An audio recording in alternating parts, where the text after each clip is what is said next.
Good morning. I'm Andy Myers at Weiss Research. I'm Jen Amos, and this is your morning market alert for Friday, April 15th. Stock futures are pointing to a lower open on Wall Street following disappointing quarterly reports from Bank of America and Google. Bank of America's first quarter profit fell by $1 billion from a year ago, mainly due to litigation and mortgage-related expenses and lower sales and trading revenue. The results were in line with expectations, but the stock is dropping about 1% in pre-market trading. Bank of America also said that it's cutting 1,500 jobs from its mortgage or origination business and shifting another 350 jobs from creating new home loans to handling existing loans. The nation's biggest bank has been trying to find a solution for many of the bad mortgages it got from its purchase of Countrywide Financial. Yesterday, U.S. regulators directed lenders to take drastic steps to avoid problems with their troubled mortgages. After yesterday's closing bell, Google missed estimates with its first quarter earnings. Profit at the search giant actually rose thanks to improving demand for Google's online advertising. But operating expenses shot up by $1 billion due to the addition of nearly 2,000 new employees during the quarter. The report was the first under new chief executive Larry Page, who replaced Eric Schmidt, now the company's executive chairman.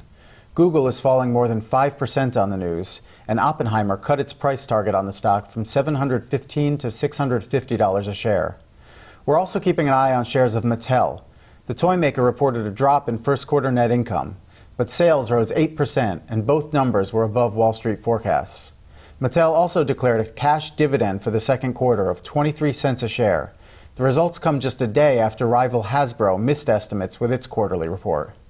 Gold is rising to a new record near $1,480 an ounce, and silver is trading at about $42.50 an ounce.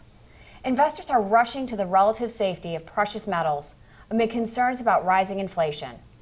The Federal Reserve's Beige Book survey of regional economic conditions highlighted those fears on Wednesday, and producer prices rose again in March.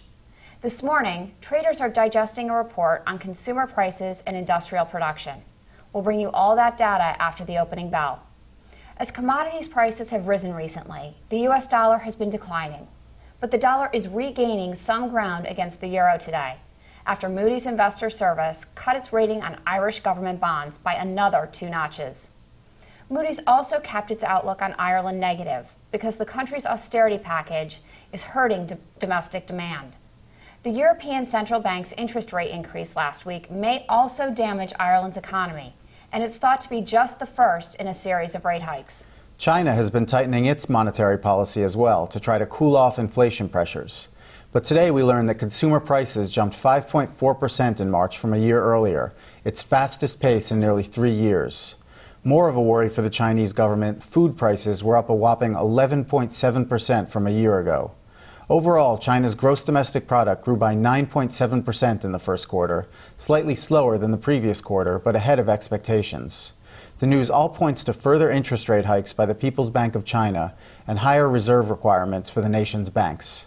That's the latest from Weiss Research. We'll be back after the opening bell with all the economic data and market reaction.